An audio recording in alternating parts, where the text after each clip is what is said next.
I understand my world is football and some of your world might not be football, so I've decided to go with a topic that I feel is transferable across different sports. I've got quite a lot of videos, so I'm going to speak very quickly to try and get the videos played.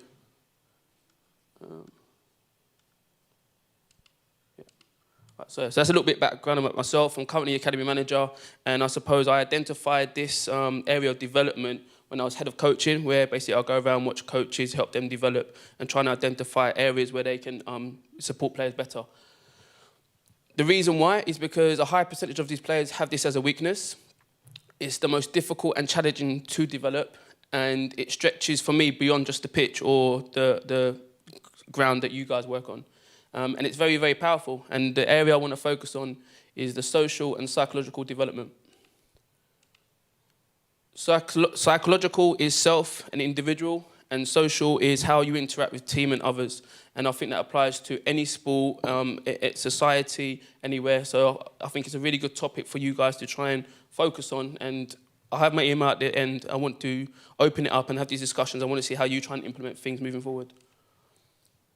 These attributes include confidence, self-awareness, responsibility, challenge, teamwork, communication, and more. And it's not just developing the player, but it's the person. And as I said, I think these skills are transferable to life as well. So, a bit of context behind what you're about to see. You've got an under-12 player doing a presentation to older boys about his best player. What I want you to keep an eye on is his body language, his tone of voice, hopefully if the volume's loud, and it'll be interesting to see and hear how you guys perceive what you're about to see. Is there volume? Sorry.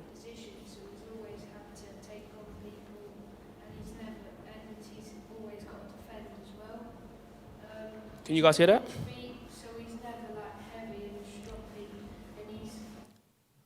So, anyone notice anything? Body language, tone of voice, anyone? Good. Anyone else? Right, so the areas we're focusing on, like I said, is social and psychological, and those are the areas that we want to try and work on with him and with the other boys. So that's what we've done.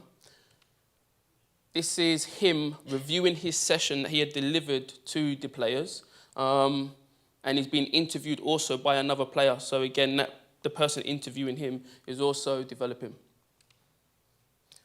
And I want you to look at the outcomes. So Jake, how do you think your session went today? I thought my session went well. I thought the playing out the back was good. I thought if we moved it in a bit, our range of passing could have been...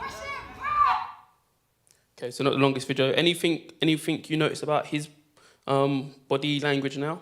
Did he seem a little bit more confident? A bit more louder?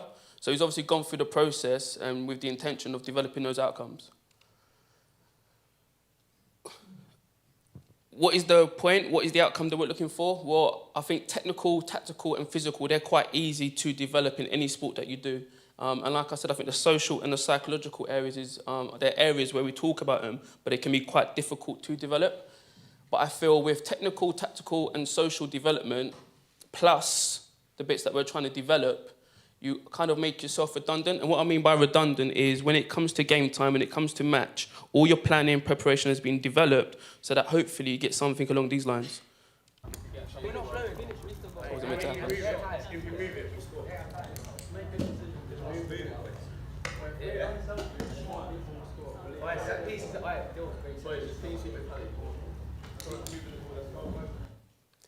What are you seeing there, do you think?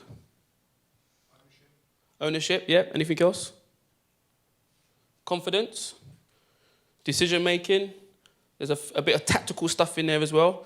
And they're taking ownership and they're trying to manage the game. So this is a water break. We just played in Spain. I'll play it again in a minute. It was in Spain. This is a water break because of the weather over there. And they just decided to get themselves in a huddle and review their performance up until then. So I'll play it again. We're not flowing. If you move it, we'll score.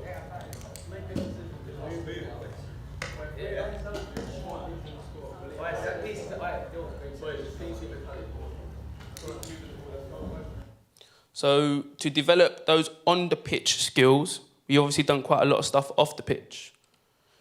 And I think it's relevant at any level of sport you play at. And this is Johan Cruyff talking about a free kick. And I think he got applauded for the free kick. And this is his view on the free kick. I can't remember which free kick it was, but listen to him. And if you want my opinion, I'll give you my opinion. But don't do what I say. Do what you want to do. And that's the same thing with all the free kicks they take. I mean, there are 100,000 people. I've got from the side, I've got to shout what they've got to do. I can't make these decisions. I don't know who's feeling well, who doesn't feel well in the team at a certain moment. And in the training, I never ever saw what they were doing to create a free kick. Because it's not my problem, it's their problem.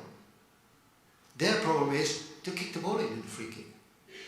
And then I had a question last time when we scored with Barcelona the first Champions League or the European Cup, where Koeman shot the ball in. He said, well, how did you organize it? I said, I didn't know what they were going to do. I wasn't there. It's their job to do it. Guys, I won't be around at the end, unfortunately. I've got to shoot off. But that's my email, that's my Twitter. And like I said, it'll be good to, if you've got any questions or any feedback, or maybe you might take a concept and try and deliver it in your sessions, I'm more than happy to open that dialogue, and it'll be good to see how you get on. Thank you.